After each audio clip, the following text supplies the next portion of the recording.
Hello everybody, I am K. Vanaja, Government Degree College Palancha, Bhadradri district. Today I am going to explain first year's general chemistry topic cycloalkanes Bayer strain theory. Cycloalkane la Bayer ప్రయాస సిద్ధాంతం గురించి తెలుసుకుందాము. These are some examples of cycloalkanes. సైక్లోఆల్కేన్లో కొన్ని examples ఇక్కడ చూద్దాము. In సైక్లోఆల్కేన్స్ only single bonds are present, so these are saturated compounds. Saturated compounds అంటే సంతృప్త సమ్మేళనాలు కాబట్టి వీళ్ళలో ఏకబంధాలు ఉంటాయి కాబట్టి వీటిని సంతృప్త సమ్మేళనాలు అంటారు. They are joined by the CH2 group. CH2 are methylene groups. ఇవి CH2 లేదా మెథిలిన్ గ్రూపుల వల్ల అతకబడి ఉంటాయి. Suppose if 3 carbons are present, it is called as cyclopropane. So this is in cyclic form, అంటే ఇది వలయ రూపంలో ఉంది. దీని 3 కార్బన్స్ ఉన్నాయి కాబట్టి దీనిని సైక్లోప్రోపేన్ అంటారు. It is cyclobutane, it is cyclopentane and this is cyclohexane. దీనిని సైక్లోహెక్సేన్ అంటారు. ఓకేనా. Cyclo prefix is added before the alkane అనమాట. అంటే ఆల్కేన్ ముందు ఇప్పుడు 6 కార్బన్స్ ఉంటే హెక్సేన్ కదా, హెక్సేన్ ముందు సైక్లో అనే ప్రెఫిక్స్ యాడ్ అవుతుంది. Okay. Next today we are going to discuss about cycloalkanes Baeyer strain theory. ఈరోజు బేయర్ ప్రయాస సిద్ధాంతం గురించి తెలుసుకుందాం. Baeyer proposed one theory to explain the stability of higher cycloalkanes. అంటే పెద్ద సైక్లోఆల్కేన్ల స్థిరత్వాన్ని వివరించడానికి బేయర్ ప్రయాస సిద్ధాంతాన్ని ప్రతిపాదించాడు. Actually all cycloalkanes are planar molecules. All carbon atoms in cycloalkanes undergoes sp3 hybridation and bond angle should be 109 degrees 28 minutes. అన్నీ మామూలుగా సైక్లోఆల్కేన్లు అన్నీ కూడా సమతల అణువులు, అంటే అవి ముడతలు పడి అలా ఉండవు, పక్కడ్ మాలిక్యూల్స్ కావు. వీటిలో ఏ సంకరకరణం జరుగుతుంది? sp3 సంకరకరణం జరుగుతుంది. కనుక బంధకోణము ఎంత ఉంటుంది? 109 degrees 28 minutes ఉండాలి. కానీ Baeyer observed different bond angles. బేయర్కి సైక్లోఆల్కేన్స్లో 109 degrees కాకుండా 28 minutes కాకుండా డిఫరెంట్ అంటే భిన్నమైన బంధ కోణాలని అబ్జర్వ్ చేశాడనమాట. So the deviation in the bond angle from 109 degrees 28 minutes causes strain in the molecule. This deviation of bond angle produces strain in the molecule. అంటే ఈ ఇట్లా 109 degrees 28 minutes ఉండకుండా బంధకోణము చేంజ్ అయితే గనక ఆ అణువులలో ప్రయాస అనేది కలుగుతుంది. It is called as bond angle strain. దీనిని ఏమంటారు? బంధకోణ ప్రయాస అంటారనమాట. Strain is inversely proportional to the stability. ఈ స్ట్రెయిన్ అనేది, ఈ ప్రయాస అనేది స్థిరత్వానికి విలోమానుపాతంలో ఉంటుంది. Greater is the bond angle strain, greater is the bond angle strain, lesser is the stability. అంటే lower the bond angle strain, higher is the stability అనమాట. అంటే స్ట్రెయిన్ అంటే ఈ స్ట్రెయిన్ అనేది ఎక్కువగా ఉంటే స్టెబిలిటీ అనేది తక్కువగా ఉంటుందన్నమాట. స్ట్రెయిన్ అంటే ఇక్కడ ప్రయాస కాబట్టి ఇక్కడ ప్రయాస అనేది స్టెబిలిటీ అంటే స్థిరత్వం. ఈ స్థిరత్వానికి ఎలా ఉంది? విలోమానుపాతంలో ఉంది. అంటే స్ట్రెయిన్ ఎక్కువగా ఉంటే స్థిరత్వము, అంటే ప్రయాస ఎక్కువగా ఉంటే స్థిరత్వం తక్కువగా ఉంటుంది, ప్రయాస తక్కువగా ఉంటే స్థిరత్వము ఎక్కువగా ఉంటుందన్నమాట. ఓకే.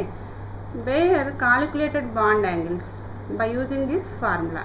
బేయరు ఏం చేశాడు, బంధ కోణాలని కాలిక్యులేట్ చేశాడు. ఎలా అంటే ఈ ఫార్ములా ఉపయోగించి బంధ కోణాలని కాలిక్యులేట్ చేయడం జరిగింది. Alpha is equal to 2 into n-2/n into 90 degrees అనమాట. ఇక్కడ n is equal number of carbon atoms. n అంటే ఏంటి, కార్బన్ పరమాణువుల యొక్క సంఖ్య. కాబట్టి ఈ ఫార్ములా ఉపయోగించి మనం suppose if you take cyclopropane, in cyclopropane 3 carbon atoms are present, so number of carbon atoms is 3. so మనం ఇక్కడ n బదులుగా 3 పెడితే ఏమవుతుంది, bond angle is equal 2 into 3 - 2/3 into 90 is equal to 60 degrees. కాబట్టి మనకి cyclopropane bond angle between 2 bonds, bond angle means bond angle between 2 bonds అనమాట. ఈ బంధ కోణము, ఈ రెండు బంధాల మధ్య బంధ కోణం ఎంత ఉంటుంది, సైక్లోప్రోపేన్లో 60 డిగ్రీస్ ఉంటుంది. సిమిలర్లీ ఈ calculated other molecules bond angles also. In cyclopropane he observed bond angle 60 degrees, cyclobutane 90 degrees, cyclopentene 108 degrees, cyclohexane, in cyclohexane it is 120 and in cycloheptane 128 degrees 6 minutes. After calculating bond angles, he calculated bond angle strain by using this formula. ఈ బంధ కోణాలని ఇలా కనుక్కున్న తర్వాత, ఈ బంధ కోణాలని ఇప్పుడు cyclopropane 60 degrees, సైక్లోబ్యూటేన్ 90 degrees ఇలా కనుక్కున్న తర్వాత బంధ కోణ ప్రయాసనీయతను కాలిక్యులేట్ చేశారు. ఈ బంధకోణ ప్రయాసని ఏం ఫార్ములా ఉపయోగించి కాలిక్యులేట్ చేశారంటే, half into half of the bond angle of sp3 bond angle, half of the bond angle of tetrahedral bond angle, that is 109 degrees 28 minutes minus 60 degrees అన్నమాట. కాబట్టి half of the 109 degrees 28 minutes minus 60 degrees gives 24 degrees 44 minutes. ఈ విధంగా సైక్లోప్రోపేన్కి, సైక్లోబ్యూటేన్కి, cyclopentane అన్నిటికీ bond angles calculate చేయడం జరిగింది. So he observed cyclopentane bond angle is less. అతను ఏమి అబ్జర్వ్ చేశాడు, అన్నిటికన్నా కూడా సైక్లోపెంటేన్కి బంధ కోణము చాలా తక్కువగా ఉంది. And cyclopropane bond angle is more, bond angle strain, sorry, not bond angle, bond angle strain. So bond angle strain of cyclopentane is less and bond angle strain of cyclopropane is more. So according to him, cyclopentane is more stable and cyclopropane is less stable. Okay, so stability order, he gives stability order like this: cyclopentane is more stable, then cyclohexane, after that cycloheptane, cyclobutane, last cyclopropane. So this is least stable and bond angle strain is more to cyclopropane. But in his theory some limitations are there. Let us see what are the limitations. ఈ Baeyer strain theory లేదా Baeyer ప్రయాస సిద్ధాంతంలో కొన్ని mistakes ఉన్నాయి. అతను ఏం చెప్పాడు, వీనిలో సైక్లోపెంటేన్ ఈజ్ మోర్ స్టేబుల్ అన్నాడు, కానీ అబ్జర్వ్ చేస్తే cyclohexane is more stable. Cyclohexane is more stable than cyclopentane. So ఇది Baeyer strain theory did not explain it. Baeyer strain theory ఈ విషయాన్ని సరిగా ఎక్స్ప్లెయిన్ చేయలేదు. It is not valid for hexane and higher members. ఇది hexane కంటే hexane, heptane ఇలాంటివి unstable లేదా not stable అని చెప్పాడు, కానీ అవి చాలా స్టేబుల్గా ఉన్నాయి. ఇలాంటి విషయాల్ని బేయర్ స్ట్రెయిన్ థియరీ ఎక్స్ప్లెయిన్ చేయలేకపోయింది. ఇవి ఎక్స్ప్లెయిన్ చేయడానికి షాషే మోర్ సైంటిస్టులు ఇంకొక థియరీని అప్లై చేశారు. అది ఏంటో చూద్దాము. Next one, Sachse Mohr theory of strainless rings or puckered ring theory అంటారు దీనిని. To explain the stability of higher cycloalkanes, Sachse and Mohr proposed a theory of strainless rings. Sasse and Moore proposed that the smaller rings cyclopropane and cyclobutane are planar, but rings with 6 and more carbon atoms are not planar. వీళ్ళు ఏం చెప్పారంటే all cycloalkanes are not planar, అంటే higher cycloalkanes are not planar అని చెప్తున్నారు. Small cycloalkanes are planar but higher cycloalkanes are not planar, అంటే పెద్ద సైక్లో ఆల్కేన్లు సమతల అణువులు కావు, చిన్న సైక్లో ఆల్కేన్లు మాత్రమే సమతల అణువులు అని చెప్పారు. They exist in puckered or folded forms, అంటే అవి ముడతలు పడిన నిర్మాణాల వంటి నిర్మాణాలతో కనబడతాయి. ముడతలు పడి లేదా వంగిన, ఫోల్డెడ్ అంటే వంచబడిన నిర్మాణాలతో ఉంటాయి అని చెప్పారు. కాబట్టి puckered rings are free from angle strain. ఇలా ముడతలు పడడం వల్ల వాటిలో స్ట్రెయిన్ అనేది తగ్గుతుంది అని ది ఎక్స్పీరియన్స్ లెస్ స్ట్రెయిన్ అనమాట. అంటే స్ట్రెయిన్ అనేది లేదా ప్రయాస అనేది ఇలా ముడతలు పడిన నిర్మాణం ఉండడం వల్ల వాటిలో ప్రయాస అనేది తగ్గుతుంది అని తెలియజేయడం జరిగింది. ఇక్కడ చూడండి cyclohexane structure. It is the structure of cyclohexane. Here 6 carbons are present. These white balls are carbons and these red and green balls are hydrogens. So it is CH2 group and this is one CH2 group and this is one this is cyclohexane. This is normal cyclohexane. It is not a puckered form. Sasse and Moore give this type of structures to cyclohexane అనమాట. సైక్లోహెక్సేన్కి వాళ్ళు 2 forms చూపించారు, 2 రూపాలని చూపించారు. ఈ form ఇది కాదు, ఇలాంటి రూపంలో ఉండదు సైక్లోహెక్సేన్. ఇలా చైర్ కానీ బోట్ రూపంలో కానీ, అంటే చైర్ అంటే కుర్చీ రూపం లేదా పడవ ఆకృతిలో కానీ ఉంటుందని చూపించడం జరిగిందనమాట. These 2 forms are interconvertible. ఇవి చాలా తేలిగా ఒక రూపం నుంచి ఇంకొక రూపంలోకి మారుతాయి. And chair conformation is more stable than the boat form. ఈ చైర్ కన్ఫర్మేషన్ అనేది ఎక్కువ స్టేబుల్గా ఉంటుందని తెలియజేశారనమాట. The energy difference between the chair and boat conformation is 5.6 kcal/mole. కాబట్టి ఈ ఎనర్జీ డిఫరెన్స్, ఈ రెండింటికి ఉన్న ఎనర్జీ డిఫరెన్స్ ఎంత అంటే 5 అంటే శక్తిలో తేడా 5.6 kcal/mole ఉంటుంది. ఇట్ ఈస్ వెరీ లెస్ కాబట్టి, ఇది చాలా తక్కువ కాబట్టి ఎనర్జీ చాలా లెస్ కాబట్టి ఏమవుతుంది, ఈ chair form easily interconvert into boat form అనమాట. ఈ కుర్చీ ఆకృతి తేలికగా పడవ ఆకృతిలోకి మారిపోతుంది. ఈ ఎనర్జీ లెస్ కాబట్టి వీటిని మనము తేలిగ్గా ఐసోలేట్ కూడా చేయలేము. The energy difference is very less, so they cannot be isolated. అంటే వీటిని మనము ఒకటే చైర్ ఫామ్ని కానీ ఒక బోట్ ఫామ్ను కానీ ప్రత్యేకంగా తయారు చేయలేము, ఎందుకంటే అవి తేలిగ్గా ఒకదానిలో ఒకటి మారిపోతూ ఉంటాయి అన్నమాట. కాబట్టి చైర్ ఫామ్ వీళ్ళు ఏం చెప్పారు, chair form more stable, boat form అన్నారు అని చెప్పారు. కానీ ఎందుకు why chair form is more stable than boat form they can't explain అనమాట. అంటే సరిగ్గా ఎక్స్ప్లెయిన్ చేయలేకపోయారు. చైర్ ఫామ్ అనేది కుర్చీ ఆకృతి ఈ పడవ ఆకృతి కన్నా ఎందుకు స్థిరంగా ఉంటుంది అనే దానిని వీళ్ళు ఎక్స్ప్లెయిన్ చేయలేదు సరిగా. ఈ విషయాన్ని పిట్జర్ స్ట్రెయిన్ థియరీ ద్వారా పిట్జర్ అనే సైంటిస్టు సరిగ్గా అంటే బాగా ఎక్స్ప్లెయిన్ చేశారు. అదేంటో చూద్దాం. Cyclohexane stability is well explained by Pitzer. ఈ పిట్జర్ అనే సైంటిస్టులు ఈ సైక్లోహెక్సేన్ యొక్క స్టెబిలిటీని అంటే స్థిరత్వాన్ని వివరించారు. According to him the 2 puckered conformations of cyclohexane are more stable chair form and less stable boat form.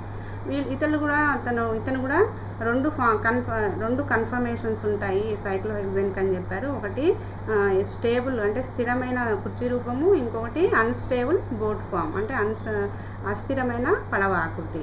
ఈ చైర్ ఫామ్లో ఇక్కడ చూడండి, చైర్ ఫామ్లో 6 హైడ్రోజన్స్ ఉన్నాయి, 6 carbons are present. These are carbons, 6 carbons are present and 12 hydrogens are present. Okay, 12 hydrogens are present. Here 6 hydrogens are axial hydrogens and 6 hydrogens are equatorial hydrogens.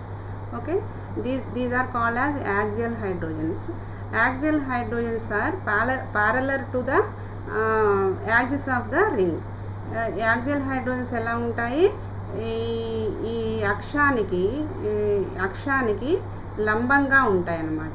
వీటిని ఏమంటారు, axial hydrogens అన్నారు. కాబట్టి మొత్తము 6 carbons మీద 12 hydrogens ఉన్నాయి. ఈ 12 హైడ్రోజన్స్లో 6 హైడ్రోజన్స్ని యాక్సియల్ హైడ్రోజన్లని, 6 హైడ్రోజన్లని ఈక్వటోరియల్ హైడ్రోజన్స్ అని అంటారు. అందులో యాక్సియల్ హైడ్రోజన్స్ ఎలా ఉంటాయి, they are parallel to the axis of the ring. అంటే one hydrogen is vertically upward and one hydrogen is vertically downward.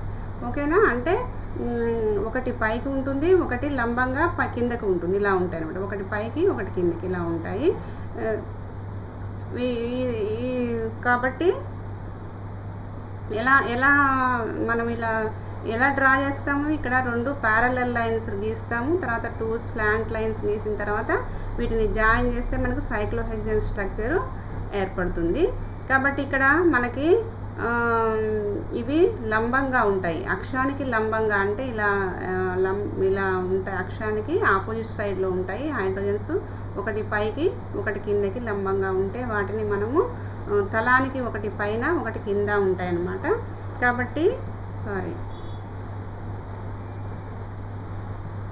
కాబట్టి వీటిని యాక్సియల్ హైడ్రోజన్లు అంటారు. వీటిని equatorial hydrogens are perpendicular to the axis of the ring అనమాట. అంటే ఈ వలయం యొక్క తలానికి ఏటవాలుగా ఉంటే వాటిని ఈక్వటోరియల్ హైడ్రోజన్లని అంటారు. కాబట్టి according to Pidgeot's strain theory, these hydrogens are very far away from each other. ఇవన్నీ ఎలా ఉంటాయి అన్నమాట, ఇన్ స్టాగర్డ్ ఫామ్లో ఉంటాయి, అంటే అస్తవ్యస్త రూపంలో ఉంటాయి. అన్నీ ఒకదానికొకటి దూరంగా ఉండడం వల్ల they experience less repulsion.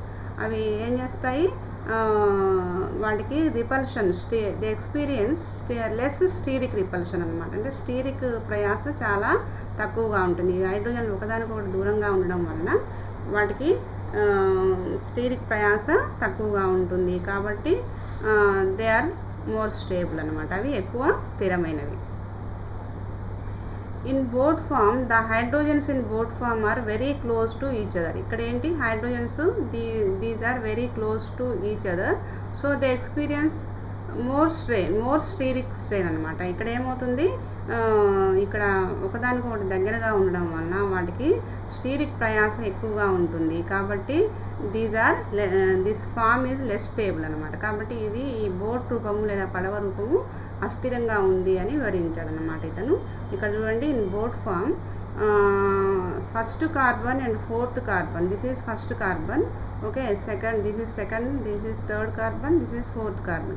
So first carbon and fourth carbon hydrogens are very near to each other, అంటే ఒకదానికొకటి దగ్గరగా ఉన్నాయి. So they experience less more strain అనమాట. అంటే ఒకదానికొకటి దగ్గరగా ఉండడం వల్ల they experience more steric strain. కాబట్టి ఇక్కడ ఫస్ట్ కార్బన్ మీద ఉన్న హైడ్రోజన్, ఫోర్త్ కార్బన్ మీద హైడ్రోజన్ ఒకదానికొకటి దగ్గరగా ఉండడం వలన ఇక్కడ స్టీరిక్ ప్రయాస అనేది ఎక్కువగా ఉండి ఇది స్టీరిక్ ప్రయాస ఎక్కువగా ఉండడం వల్ల ఇది తక్కువ స్థిరంగా ఉంటుంది. పడవ ఆకృతి తక్కువ స్థిరమైందని చెప్పవచ్చు. అదే ఇక్కడ చూడండి, in chair form these are axial bonds. Okay, ఈ రెడ్ బాల్స్ ఏంటి, యాక్సియల్ బాండ్స్.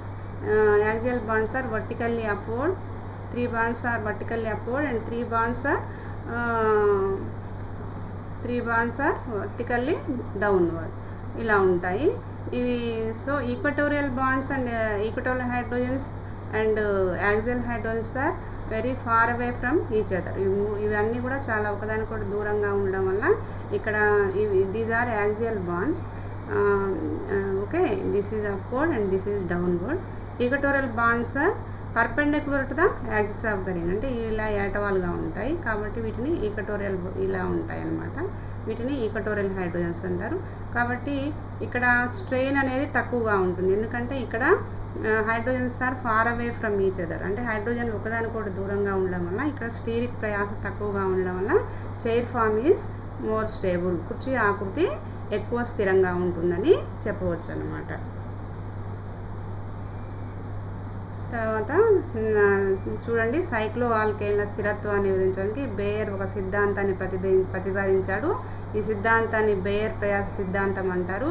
ఈ సిద్ధాంతం ప్రకారం సైక్లో ఆల్కేన్లన్నీ సమతల అణువులు, అంటే ముడతలు పడి ఉండవు. సైక్లో ఆల్కేన్లోని కర్బన పరమాణువులన్నీ sp3 సంకరకరణంలో పాల్గొంటాయి. బంధకోణము 109 డిగ్రీలు 28 నిమిషాలు ఉంటుంది.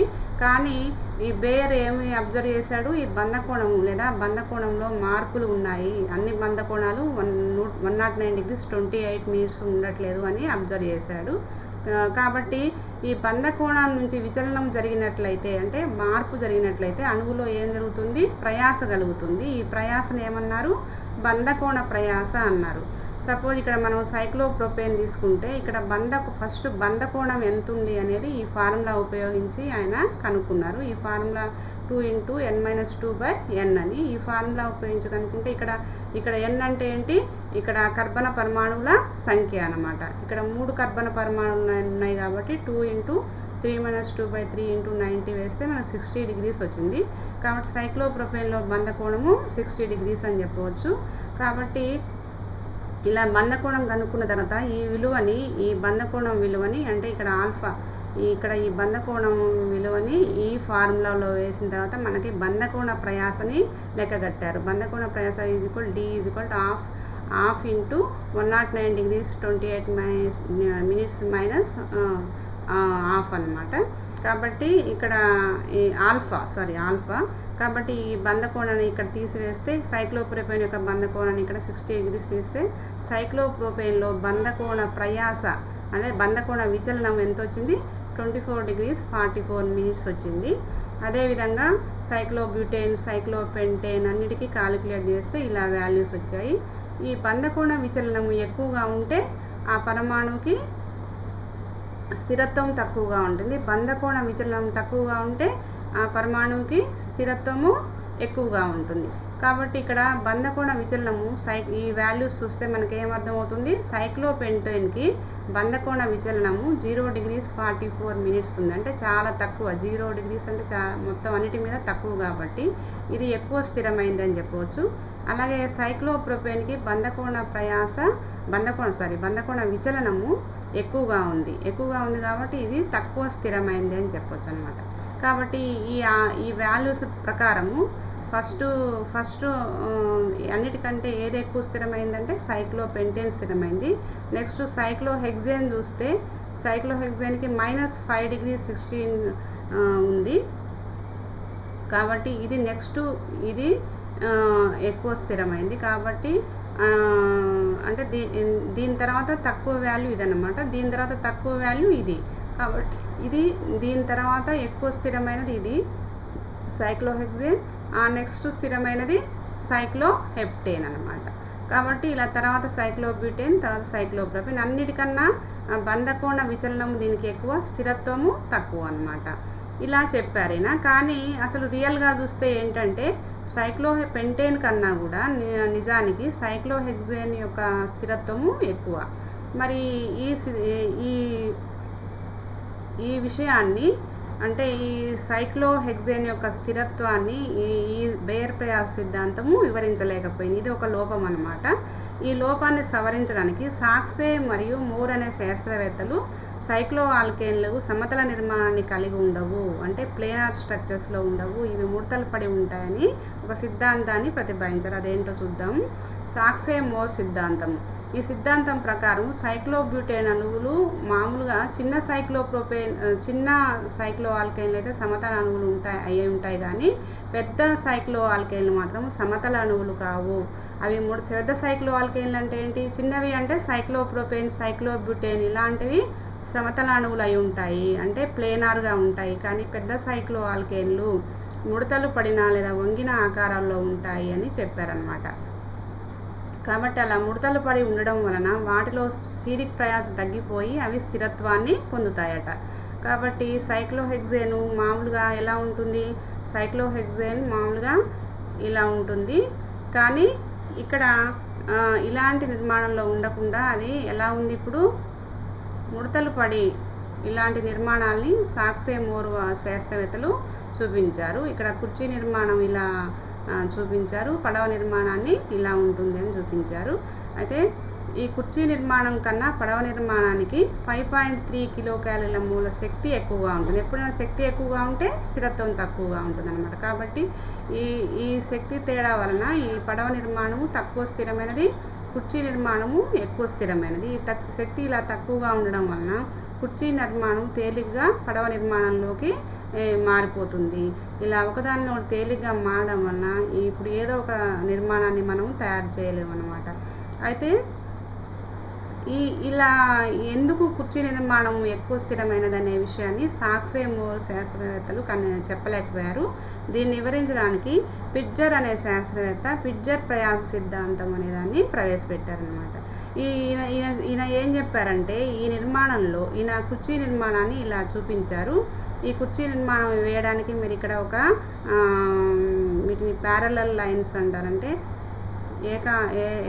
ఏటవాలు గీతలు 2 గీయాలి, ఇలా 2 గీయాలి. వీటినేమో స్లాంట్ లైన్స్ అంటారు, అంటే 2 మామూలు వంకర గీతలు గీసి వీటిని కలపాలన్నమాట. ఇలా కలిపితే కుర్చీ నిర్మాణం వస్తుంది. దీనిలో 6 కార్బన్లు ఉన్నాయి. ఇది ఒక కార్బన్, ఇది ఒక కార్బన్, ఇది ఒక కార్బన్, ఇలా 6 కార్బన్లు ఉన్నాయి. ఇంకా 12 హైడ్రోజన్స్ ఉన్నాయి. ఈ 12 హైడ్రోజన్స్లో ఈయన ఏం చెప్పారంటే ఇలా అక్షానికి లంబంగా పైకి కిందకి ఉన్న హైడ్రోజన్స్ని ఏమో యాక్సియల్ హైడ్రోజన్లని, ఇలా ఏటవాలుగా ఉన్న హైడ్రోజన్స్ని ఈక్వటోరియల్ హైడ్రోజన్స్ అని చెప్పారు. ఇలా హైడ్రోజన్స్ కుర్చీ నిర్మాణంలో దూరంగా ఉండడం వలన, ఇక్కడ అస్తవ్యస్త రూపంలో ఉండడం వలన ఇక్కడ స్టీరిక్ ప్రయాస తక్కువగా ఉండి కుర్చీ నిర్మాణం ఎక్కువ స్థిరమైనది అని ఈయన పిట్జర్ అనే శాస్త్రవేత్త తెలియజేశారన్నమాట. అదే పడవ నిర్మాణం చూస్తే పడవ ఆకృతిలో హైడ్రోజన్లు అంటే 1వ కార్బన్ మీద హైడ్రోజను, తర్వాత 4వ కార్బన్ మీద హైడ్రోజను బాగా దగ్గరగా ఉండడం వలన ఇక్కడ స్టీరిక్ ప్రయాస ఎక్కువగా ఉంటుంది. స్టీరిక్ ప్రయాస ఎక్కువగా ఉండడం వలన శక్తి ఎక్కువగా ఉండి స్థిరత్వం తక్కువగా ఉంటుంది. అందువల్ల పడవ నిర్మాణం అస్థిరమైనది అని పిట్జర్ తెలియజేశారు. ఓకేనా? Thank you.